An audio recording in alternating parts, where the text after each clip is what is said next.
అందరికీ నమస్కారం అండి. నా పేరు రాజు. మీకు భారత రాజ్యాంగం నుంచి ఎక్స్‌ప్లెయిన్ చేస్తున్నాను కదా! సో, భారత రాజ్యాంగంలో నేను ఇంట్రడక్షన్ ప్రస్తావన అయిపోయింది. ఇప్పుడు భారత రాజ్యాంగము మెయిన్ అసలు ఎలా స్టార్ట్ అయింది? భారత రాజ్యాంగంలో ఆర్టికల్స్ ఎన్ని? భాగాలెన్ని? షెడ్యూల్స్ ఎన్ని? ఎప్పటి నుంచి ఎప్పటి వరకు రాశారు? ఎవరెవరు దీంట్లో ఇన్వాల్వ్ అయ్యారనే దాని గురించి ఇప్పుడు డిస్కస్ చేద్దామండి. ముఖ్యంగా ఈ భారత రాజ్యాంగాన్ని రాయడానికి ఫస్టు అంటే మన స్వతంత్రం రాకముందే దీన్ని ఆలోచన జరిగింది అన్నట్టు. ఎప్పుడు మనకి బ్రిటిష్ ప్రావిన్సీ ఉన్నప్పటి నుంచే ఒక సభ్యులని నియమించడం జరిగింది. ఈ బ్రిటిష్ ప్రావిన్సులు ఉన్నప్పుడే 389 సభ్యులు ఈ భారత రాజ్యాంగం కోసము ఒక కలెక్షన్ చేశారన్నట్టు. అంటే ఒక్కొక్క దేశం నుంచి కొన్ని తీసుకోవడం జరిగింది. సో ఇక్కడ 389 సభ్యుల్లో మనకి బ్రిటిష్ ప్రావిన్సీ నుంచి 292 సభ్యులు ఉండే. అండ్ మన ఇండియన్ ప్రావిన్సీస్ ఉంటాయి కదా, ఏవైతే మనకి ఇప్పుడు హైదరాబాద్ సంస్థానం లాగాను లేకపోతే ఇతర సంస్థానం లాగా కొన్ని ప్రిన్సిల్ స్టేటస్ ఉన్నాయి. సో వాటి నుంచి ఒక 93% ఉన్నారు. ఇంకోటి ఢిల్లీ అలాంటి దాంట్లో ఒక కమిషన్స్ ఒక 4% దీంట్లో ఇన్వాల్వ్ అయ్యారు అన్నట్టు. సో ఈ రాజ్యాంగాన్ని స్టార్ట్ చేయడానికి ఫస్ట్ ఒక రాజ్యాంగ సభని ఏర్పాటు చేశారు. ఈ రాజ్యాంగ సభలో అధ్యక్షుడుగా డాక్టర్ రాజేంద్ర ప్రసాద్ గారు ఉన్నారు, ఉపాధ్యక్షులుగా ముఖర్జీ గారు ఉన్నారు. సో మెయిన్గా ఈ రాజ్యాంగ సభకి ఒక ముసాయిదా కమిటీని నియమించారు. అదే డ్రాఫ్టింగ్ కమిటీ అంటారు. సో ఈ డ్రాఫ్టింగ్ కమిటీని మనకి డాక్టర్ బిఆర్ అంబేద్కర్ గారు చైర్మన్గా ఉన్నారు. ఈ డ్రాఫ్టింగ్ కమిటీలో మొత్తం 7 పర్సన్స్ సభ్యులుగా, అంటే 7 పర్సన్స్ ఉంటే దాంట్లో చైర్మన్గా డాక్టర్ బిఆర్ అంబేద్కర్ గారు ఉన్నారు. సో దాంట్లో రెండవ వ్యక్తి వచ్చేసి మనకి గోపాలస్వామి అయ్యంగార్ గారు, మూడవ వ్యక్తి వచ్చేసి అల్లాడి కృష్ణస్వామి గారు, అండ్ నాలుగో వారు వచ్చేసి కేఎం మున్షి గారు, అండ్ ఐదో వారు సయ్యద్ మహమ్మద్ షాదుల్లా గారు, అండ్ ఆరు వచ్చి బిఎల్ మిత్రా గారు, 7 వచ్చేసి టిటి కృష్ణమాచారి గారు. సో ఈ 7 సభ్యులు డ్రాఫ్టింగ్ కమిటీలో ఉన్నారు. సో 7లో డాక్టర్ బిఆర్ అంబేద్కర్ గారు చైర్మన్గా ఉన్నారు. తినని ఒక భారత రాజ్యాంగాన్ని రాయడానికి ముఖ్యమైన కారకులు అంటే డాక్టర్ బిఆర్ అంబేద్కర్ గారు. అందుకే ఈయనని ఫాదర్ ఆఫ్ ద కాన్స్టిట్యూషన్ అంటారు. ఓకేనా, మన రాజ్యాంగ కర్త అని అంటారు. తను తీసుకొచ్చినవి చాలా మేజర్గా ఉన్నాయి. తను దాంట్లో అంబేద్కర్ గారు మెయిన్గా సమానత్వము, వ్యక్తుల యొక్క అంటరానితనము అండ్ అందరికీ సమాన అవకాశాలు, వీటి మీద ఎక్కువ ఫోకస్ చేశారు. సో భారత రాజ్యాంగం అనేది భారతదేశానికి మూల చట్టం, అంటే సుప్రీం ఆఫ్ లా. సో భారత రాజ్యాంగం అనేది భారతదేశానికి సుప్రీం ఆఫ్, ఇక అదే ఫైనల్. భారతదేశ ప్రజలు జీవించడానికి భారత రాజ్యాంగమే ముఖ్య కారణం. అంటే అది లేకపోతే, భారత రాజ్యాంగం లేకపోతే ఎవడికి వాడు ఇష్టం వచ్చినట్టు వాడి ఇష్టానుసారంగా వేస్తాడు. మర్డర్లు చేసేటోడు చేస్తాడు, మాట్లాడతాడు. ఇక అంతకుముందు మనం చూసుంటాం కదా, రజాకార్ల పాలన కానీ, నిజాం పాలన కానీ, బ్రిటిషర్ల పాలన కానీ ఎలా ఉంటుండే అంటే వాళ్ళ రూలింగే ఉంటుండే. సో భారత రాజ్యాంగానికి ఒక కంట్రోలింగ్ సిస్టమ్ అన్నట్టు. ఇదొక ఏంటంటారు, ప్రతి ఒక్క మతానికి ఒక నడవడిక ఎలా ఉంటుంది. ఇప్పుడు హిందువులకి భగవద్గీతలను, అండ్ ముస్లింలకి ఖురాన్ లాగా, క్రైస్తవులకి బైబిల్ లాగా, ఇక్కడ భారతదేశ ప్రజలకి ఇండియన్ కాన్స్టిట్యూషన్, భారత రాజ్యాంగం అంత ఇంపార్టెంట్ అన్నట్టు. సో అసలు భారత రాజ్యాంగం ఎందుకు అవసరం? సో అందులో ఇక్కడ మంచిగా మనకు మెన్షన్ చేసేది ఏంటంటే ఆర్డర్స్ అండ్ జస్టిస్. అంటే మన జీవనానికి కావాల్సినటువంటి ఏవైనా ముఖ్యమైన ఆర్డర్స్ చేయడము, దాని యొక్క న్యాయాన్ని మనం కాపాడుకోవడము, అంటే ప్రజల హక్కులు రక్షణ. ఇప్పుడు భారత రాజ్యాంగం ప్రజలకు కొన్ని హక్కులను ఇచ్చింది. ఆ ప్రజల యొక్క హక్కులను అండ్ వాటి యొక్క రక్షణని కూడా భారత రాజ్యాంగం యొక్క బుక్ చూసుకుంటుంది.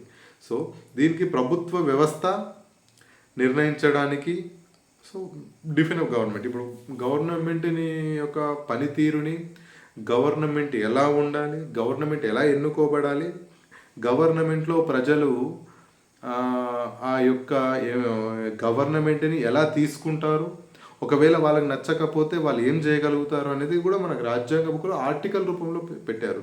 సో రాజ్యాంగం ఎందుకు అవసరం అనే దాంట్లో ఇవి ఒక మెయిన్ పాయింట్స్.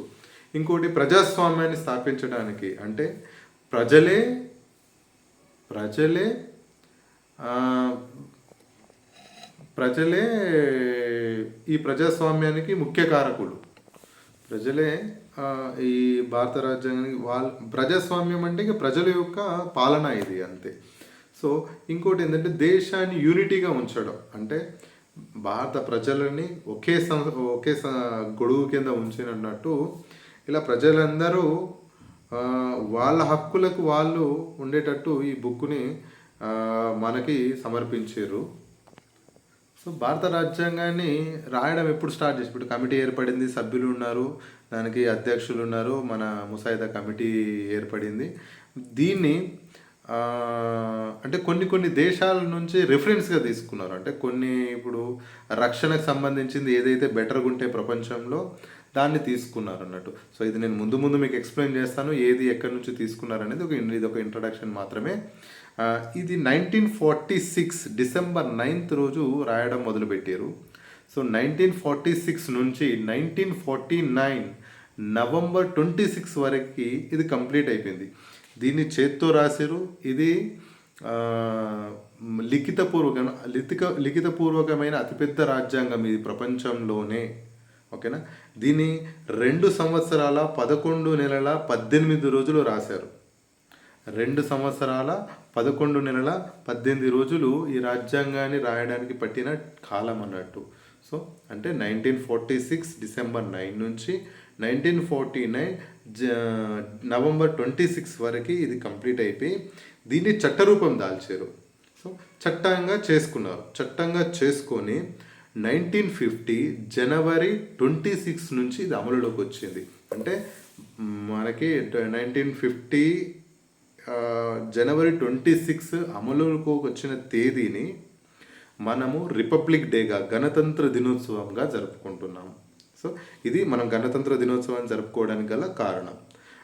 అదే స్వతంత్ర దినోత్సవం అంటే మనకు బ్రిటిషర్లు మనల్ని వదిలేసి వెళ్ళిపోయి మన స్వతంత్రం ఇచ్చినప్పుడు 1947 ఆగస్టు 15 రోజు మనం ఎలా జరుపుకుంటాము. ఇప్పుడు ఇది ప్రజలందరికీ ఒక స్వతంత్రపు హక్కు అంటే ఒక హక్కుని ఇచ్చినందుకు గాను దీని గణతంత్ర దినోత్సవంగా మనం 1950 జనవరి 26 రోజు జరుపుకుంటాం. దీంట్లో ఫస్ట్ ఇనీషియల్గా అయితే 395 ఆర్టికల్స్ 22 పార్ట్స్లో పెట్టారు. ఓకేనా. అంటే ఈ పార్ట్స్ అనేది ఏంటంటే మనం ఒక చదవడానికి ఒక ఈజీగా ఉన్నటువంటి బుక్ అన్నట్టు, అంటే చాప్టర్ లాగా.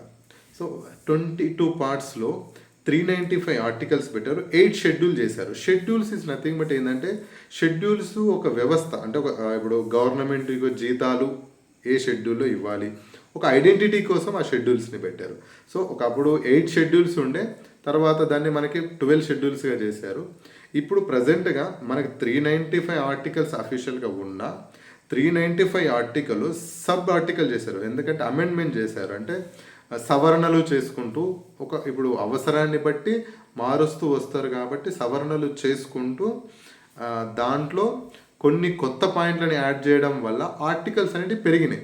ఇప్పుడు ఆల్మోస్ట్ 470+ ఆర్టికల్స్ ఉన్నాయి మనకి నియర్ బై. బట్ 395 అనేది ఒక స్టాండర్డ్ అన్నట్టు. సో 395 స్టాండర్డ్ అయితే 470+ అంటే ఆ 395లో ఇప్పుడు 351A B C అట్లా సబ్ ఆర్టికల్స్ ఇచ్చారు మనకి. సో పార్ట్స్లో కూడా అంతే 22 పార్ట్స్ ఉన్నాయి, దాంట్లో కూడా సబ్ పార్ట్స్ కొన్ని ఉన్నాయి. ఓకే, ఇప్పుడు 12 షెడ్యూల్స్ ఉన్నాయి. సో ఇది రాజ్యాంగం అండి, రాజ్యాంగం రాయడము అండ్ ఈ రాజ్యాంగంలో ఆర్టికల్స్. ఇప్పుడు నేను ఒక్కొక్క ఆర్టికల్ని ఒక్కొక్క రోజు మీకు ఎక్స్ప్లెయిన్ చేస్తాను, మీకు మంచి టైటిల్తోను. అంటే కొంతమంది ఎవరైనా అర్థం కాకపోతే కూడా చెప్పండి, నేను ఇంకా చెప్పే విధానం మార్చుకుంటాను. సో ఈ భారత రాజ్యాంగం అయితే ప్రతి ఒక్కరికి తెలియాలి. ప్లీజ్ అందరూ నా ఛానల్ని సబ్స్క్రైబ్ చేయండి. మీరు ఈ యొక్క భారత రాజ్యాంగం బుక్కుని తెలుసుకొని అండ్ మీకు కావలసిన హక్కులని మీరు గుర్తించి మీరు ప్రశ్నించగలిగే స్థాయికి ఎదిగినప్పుడే భారత రాజ్యాంగం యొక్క విలువ మనం భారతదేశంగా ప్రజలు బతుకుతున్నాము అని అంటే దానికి ఒక కారణం కూడా ఉంటుంది. మనం కాపాడవచ్చు, మనం కాపాడుకోబడుకోవచ్చు అండ్ ఎదుటి వారికి చెప్పగలగచ్చు. సో ఈ వీడియో మీకు నచ్చినట్టయితే లైక్ చేయండి, షేర్ చేయండి అండ్ ఎవరైతే సబ్స్క్రైబ్ చేయలేదో సబ్స్క్రైబ్ చేసుకోండి please. Thank you so much.